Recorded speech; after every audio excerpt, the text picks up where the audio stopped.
I'd like to call this regular board meeting of the Spooner Area School District to order. Can I have a roll call, please? Present. Here. Present. Here. Here. Here. All right.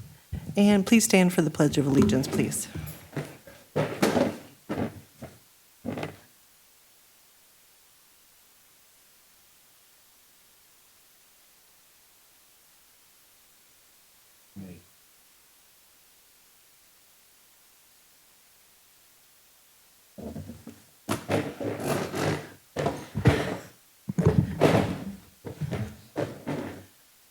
All right, we're moving on to item D, approval of the agenda. I'm looking for a motion to approve the agenda as written. Make that I motion. second. All those in favor? Aye. Aye. Opposed? All right. And moving on to item number 2, the consent agenda. I'm looking for a motion to approve the consent agenda. I so move. Second. Discussion? All those in favor? Aye. Aye. Opposed? Okay. And we're moving on to item 3, the informational session. And I'm going to briefly go over the committee of the whole, summarize the committee of the whole report. You can also find that on the district website. So the meeting was called to order at 5:30. We had presentations. We didn't have any student, staff, or community recognition. We had a referendum project update. The board received that information and placed it on file. We discussed the SMS structural revision. We had a motion to approve the change order greater than $60,000 for the structural changes needed at the middle school. There was no update from the district nurse. We discussed the technology surplus sale. Mr. Miller gave a presentation regarding that information. And that was a consensus to move to tonight's meeting. We had the 30, 60, 90-day planning cycle.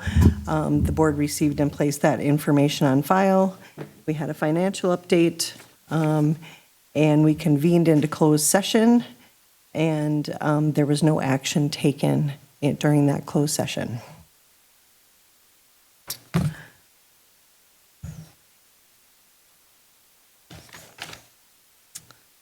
All right. And we're moving on to item number 4, community comments.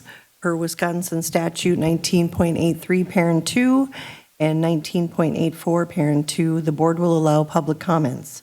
The public comment section shall be limited to 45 minutes unless extended by a vote of the board. The 45 minutes public comment section will be divided by the number of people who have signed up. Individuals addressing the board during the public comment section shall have their remarks limited to no more than 10 minutes. The community comment section of the meeting agenda provides members of the community with the chance to speak directly to the school board. It is a valuable opportunity for community members to have questions, concerns, requests, and ideas heard directly by the school board and administration. Participants are asked to step up to the microphone so that everyone is able to hear when you speak. Providing your contact information on the community comment concern sign-up sheet helps the district follow up with you on your item. And there are nobody signed up for community comments this evening. All right. Now we're moving on to the discussion and action portion of tonight's meeting. Item A is consider personnel recommendations. And Dr. Aslan is with us via remote, so I will be reading the resignations and the hirings this evening. So the first resignations, Lynette Yorg, paraprofessional, 1 year of service. Chelsea Baker, food service manager, 2 years of service. Tony Bell, 8th grade teacher, 7 years of service. And Jody Getz, special ed paraprofessional, 1 year of service. So may I have a motion to approve these resignations? I so move. Second. Discussion? All those in favor? Aye. Opposed? Thank you very much for your years of service to the district. We really appreciate it. All right, and we're moving on to hirings this evening. First one, Corey Bates and Brett Jepson, assistant football coach. They'll be splitting that position. The recommending administrator is Mr. Lucius. Abby Johnson, special ed paraprofessional. Recommending administrator Pete Hopke. Brett Jepson, special ed paraprofessional. Recommending administrator Pete Hopke. Corey Bates, special ed paraprofessional, replacing Jenna Hammersberg.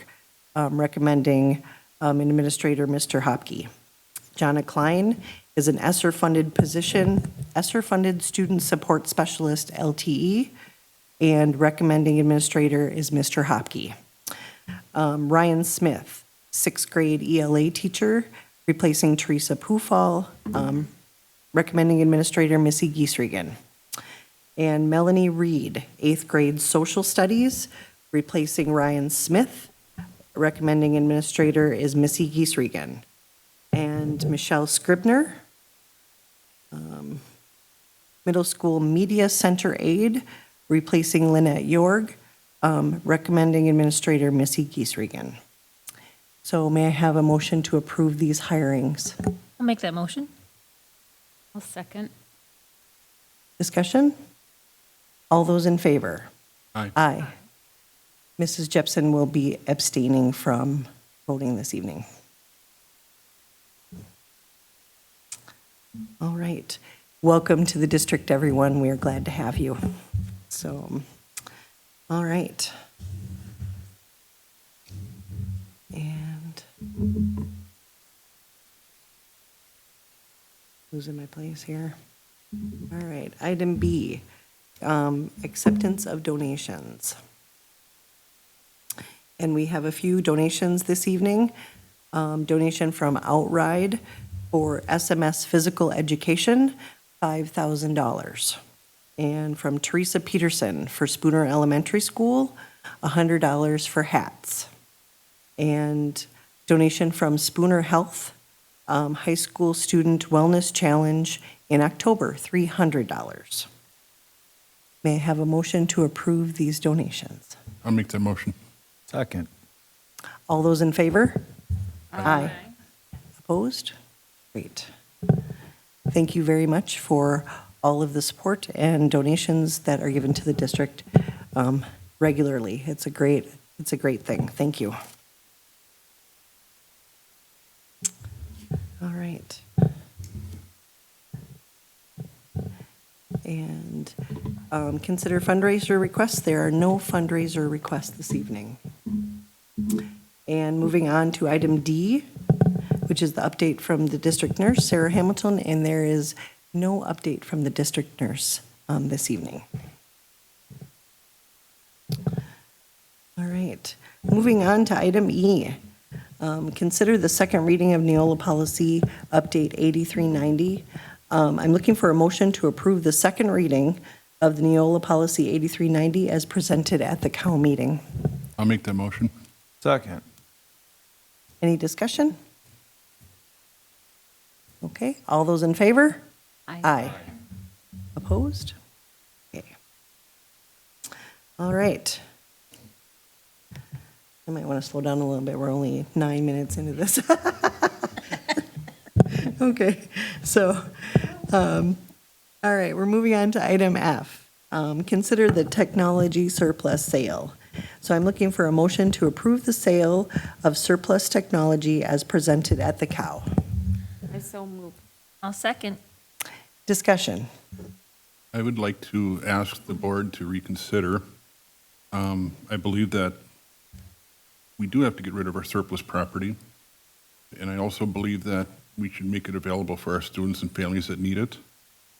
And I would ask that we not vote on this right now, that we actually wait till classes start and see if there's a club or an organization that wishes to take this task on as a fundraiser for their club or organization and the students, and that we could benefit the community in several ways by getting rid of the property, while at the same time the students could be handling it. At our last meeting, we were told that there's this huge cost or staff time involved in this. Can I just ask the question, have the computers been all cleared off and are they ready to be sold right now? Mr. Miller, do you have that information? Okay. So at this point, there will be no more staff time involved other than the sale. I don't see a reason why we couldn't put a stack of 50 of them at each office for our students and staff and family members that want to pick up a Chromebook at a good price, that they could actually take some low-income item and use them in their home. They're not used for a lot, but they could use them for simple things. They have the use. And there's some families that don't have anything. I still believe that we could be putting that money back into our district and our students. I'll use an example of the football card the other day. I received a text message from some student that said, "Are you interested in the football card again this year?" And I said, "Absolutely." By 5:30 that night, he stopped by my house and banged on the door and was delivering my card to me. I don't know why a club or an organization couldn't take on that same task of disposing of these computers or these Chromebooks that we have. And we could allow them to be the marketing, learn from it, deliver it, make a little bit of money. So I'm going to ask that, number one, that. Number two, there's a second part of this proposal, and the second part is they're requesting that the funds that are raised through the technology surplus sale earmarked back towards the technology department. I don't know of any other time that's ever been done in this district where something has been sold and the proceeds earmarked.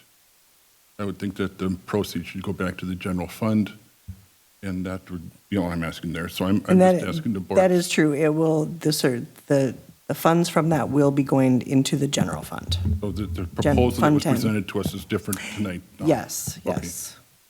So we're back to just discussing the actual sale and Right. whether or not our And who, students should be and profiting. whether we should have a community, somebody, a business in the community do it and reap some benefits as well, or have somebody, some, So once again, I'm saying if we could put this on hold, my proposal would be let's find a group to do the funding, do the fund sale, do the marketing. They could do it through the school store. They could do it through the office. There's so many ways it could be done. That's not going to take much of our staff time other than what we're going to be handling anyhow, whether we do it in the open market. So that was my statement. okay. Well, I just want to, and maybe he can address the sale again, just so we have a synopsis, so people that weren't here last week can hear it. But the thing is, my understanding is that we're supporting a local business, and they're supporting us by processing these for us, and a turn, so it would be just a contact one person to one person. And with the heightened COVID, I would not want to expose students to selling something like that right now, because we have a local business, which will give an opportunity for local people to purchase something. So you were concerned about the community having access. It is going to be a local place that would have them, so their local people would have access to purchase them instead of having to come to the school. I would think let's limit who's coming to the school right now, in my opinion, because of the heightened COVID, and not have it through a school program. So it would be a local, one place, one stop, One stop. limited contact. And they are, and It's- Mr. Miller, can you just kind of give us an overview again? What we're looking at, the price is very small and minimal per Chromebook, is that correct? Thank you. We would finalize a price here because it's kind of like the stock market. It fluctuates literally with the way things go, but somewhere between that $40 to $70 I had mentioned. This information I wasn't able to make available to you sooner, but I did talk to the Stope computer business. Oh, Stoppy Computers, yep. Yeah, I'm sorry. Yep. I had a good conversation with Jorgen. He did not want to commit to being part of it or not, but would be happy to help promote it if we wanted to go with one of the other vendor, or the other vendor that I talked about. So that's aware. I did try to make it available to other organizations too after the last meeting to find out if there was interest, but they typically deal in refurbished laptops, not Right. Chromebooks. So, Right. Okay. and I guess the reason I took the path I took originally was the idea that we're not set up to be like a school store per se at this time.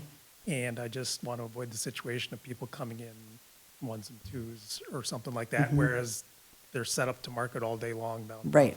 Right. That's So they would have them access availability from 8 AM to 4 PM when Whatever their their business store hours is are, or open however they want to do it. versus Yeah. having someone coming here on a continual basis looking for a Chromebook. Is that what you're, Yeah, or Okay. disrupting other school functions throughout the day, that just normal business operations, that kind of thing. okay. Any other discussion? Just to refer to what Paul's saying, if the kids were to do it like they do all the fundraisers, which are going to continue to happen, I am sure, just like the football, we're talking $5,000 to $7,000 that these clubs could make by selling them. And so you'd have $5,000 to $7,000 staying in-house with some of the clubs, Is that what you were proposing, though? if I understood you Paul? correctly. My Would you- proposal is that we do nothing tonight, and that we offer it to the clubs and organizations and see who wants to do it. With that And that would saying, be With after- that said, though, with that profit of 25%? where would you put that profit? That would be to the club, whoever the club wanted to Okay. do the marketing, and you could do it the same way we just did the bleacher boards. You just put it on the Facebook page, you have a day, and you can say on such and such a morning, we're going to be selling these laptops, and it's going to be 30 days from now. They're going to be X amount of dollars, and we could do it right in the entryway, stack them up on a table. They don't even have to come to the building. Stop in on a Saturday morning, let's do it. But the topic there would be is I want to keep the funds in-house with the students that can actually learn from doing it. Maybe an organization that wants to take on the task and say, you know, we could do this and we could fund a trip to Spain by doing this, or we could do a band trip or anything else. And I'm just saying that I know this has been well thought out, but I'm saying we could try to help the students and the community at the same time. We can work together. The community has a chance to get these also.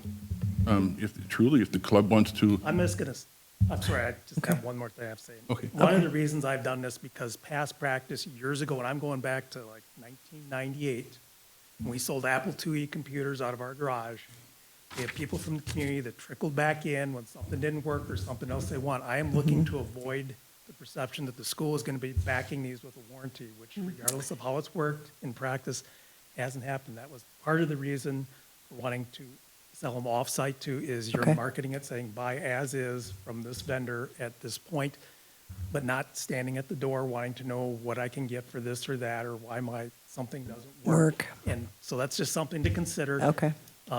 I'll be happy to work with a group of kids in the future if they want to plan this and work that, but, you know, it's the idea of when are they available to sell these to the community too. Anyway, I've said enough. So- Nope, that's okay. Thank you. Also, isn't there specific documentation when we sell Well, those that would be as part of it. well? They would have to collect that same documentation that we're expecting from a business partner of who they're selling to, that they've acknowledged they're taking ownership of it, they're responsible for, you know, when they ultimately dispose of it, they are a U.S. citizen, those kinds of things. Okay. They're not going to resell it to a foreign country, you know, sign off and then collect that, and we've got to collect it back and keep it on file. Yeah. Okay. Okay, so any further questions for Mr. Miller at this point? Okay, so we do have a motion on the floor. So do we want to proceed with a vote, or does somebody want to rescind their motion, or? Nope. Okay. All right, then we're going to proceed with the motion on the floor, which is to approve the sale of the surplus tech as presented at the cow. We had a second, and we had discussion. So Jesse, roll call vote, please. Yes. Yes. No. Yes. Yes. no. All right.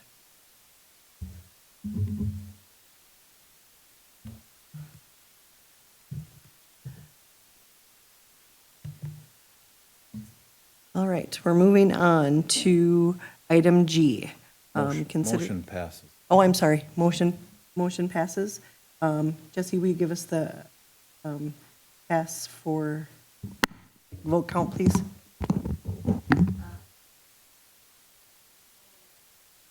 Okay, thank you. Thank you, Nathaniel, sorry. All right, moving on to item G.